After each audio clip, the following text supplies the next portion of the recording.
Bonjour à tous et bienvenue sur votre escale astro, guidance des énergies générales de la nouvelle lune du 11 février 2021. Le nouveau cycle proposé sur cette lunaison prend son élan en Verseau, conjoint à Mercure rétrograde, Vénus et Jupiter en Verseau et carré à Mars, planète de l'action. Le Soleil et la Lune sont en maison 6 à l'heure exacte de leur conjonction, ce qui invite à semer une graine ou tout au moins une nouvelle intention au niveau de notre quotidien, notre hygiène de vie, notre santé, en intégrant un renouveau ou un angle de vue libérateur. La conjonction à Mercure rétrograde nous incite à réfléchir sur la façon de réorganiser nos habitudes de tous les jours, de façon plus indépendante et autonome dans certains cas, de façon nouvelle dans d'autres cas, qui peut aussi être axée sur le collectif et notre rapport aux autres. Le carré à Mars est un défi, un aspect dynamique à maîtriser.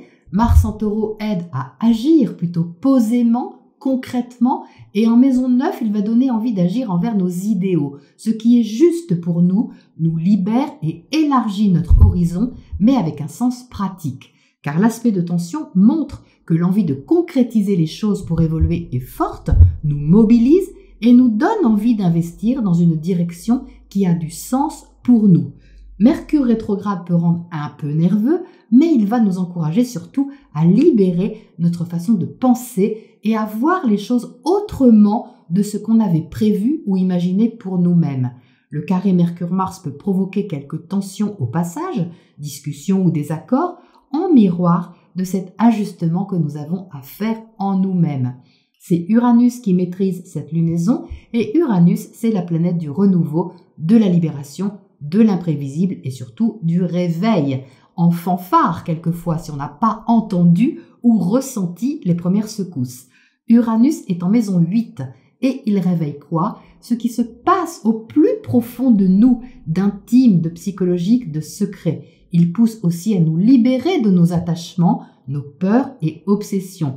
Il est en carré à Saturne, planète du solide, du fiable et du réalisme. Donc évidemment que ces deux-là sont en aspect de tension. Saturne est attaché aux règles, à la façon traditionnelle de faire les choses, étape par étape, avec patience et persévérance.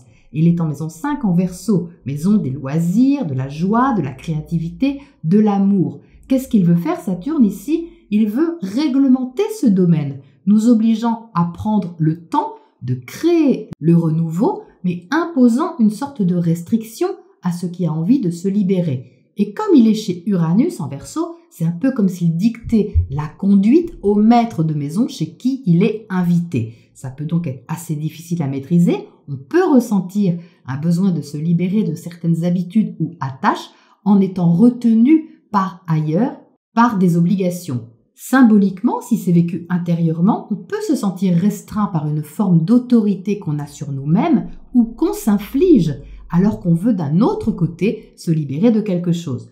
Pourtant, il y a du monde dans cette maison 5, la maison du cœur, de la liberté d'aimer et de créer sa vie. Saturne, dont je viens de vous parler, mais aussi Pluton, planète de la transformation. Il est bien aspecté, il favorise le changement de fond de nos structures et la volonté de nous mettre en action pour sécuriser de nouvelles fondations. Mais ce qu'on a surtout, c'est une conjonction Vénus-Jupiter. Vénus, planète de l'amour, des sentiments et des valeurs, est en conjonction exacte à Jupiter, planète de l'expansion. C'est donc une graine à planter au niveau sentimental, créatif ou relationnel qui est importante. Le début d'un tout nouveau cycle libérateur qui peut être original ou différent de ce qu'on a connu précédemment. On a surtout envie d'y croire avec cette conjonction, envie d'aimer sans attache, de créer généreusement ou de s'investir avec confiance dans une relation, une direction, un projet qui nous semble tenir la route et nous passer près du cœur. Le carré à Uranus-Mars montre qu'il y a des défis à relever qui peuvent être culturels, religieux, philosophiques ou psychologiques. Alors vers où se tourner? Eh bien, regardons notre panneau indicateur, le nœud nord. Il est toujours en Gémeaux évidemment et il est en maison 10 comme à la pleine lune précédente. Il nous confirme donc cette invitation à prendre la responsabilité de nos choix et décisions comme une suite logique de ce qui a été soulevé sur la pleine lune. Mais comme Mercure le maître du nœud nord est rétrograde, cela demande un peu d'introspection et de réflexion supplémentaire pour prendre le temps de se faire à l'idée de la nouveauté dont il est question ici. On ne peut plus penser comme avant ou aborder la question comme avant. Il nous faut donc accepter de revoir notre raisonnement pour ensuite adapter notre action de façon plus éveillée. Junon, astéroïde du mariage et du partenaire légal, est conjoint au nœud sud, ce qu'on doit laisser derrière nous. Alors c'est symbolique, bien sûr, ça parle surtout de ne pas rester attaché au passé et ce dans quoi on se sentait intimement engagé, ou même la vision que l'on avait d'un engagement légal, au principe rassurant. On est invité à la découverte, à l'ouverture nouvelle de notre état d'esprit. Nous pensons être libres de penser, mais sommes-nous aussi libres à l'intérieur de notre tête? C'est une question soulevée ici, car la liberté passera tout d'abord par un angle de vue éveillé ou réveillé sur la situation, l'activité, les relations. Une lunaison encore chahutante, mais très motivante pour nous libérer d'anciens schémas. Il y a une forte occasion ici de nous libérer ou d'espérer une nouvelle façon de vivre, de créer, d'aimer, si nous acceptons de nous laisser surprendre par ce que nous sommes capables d'oser. Je vous souhaite une belle lunaison libératrice et remplie d'espoir et je vous retrouve très vite pour vos guidances par signe. À bientôt.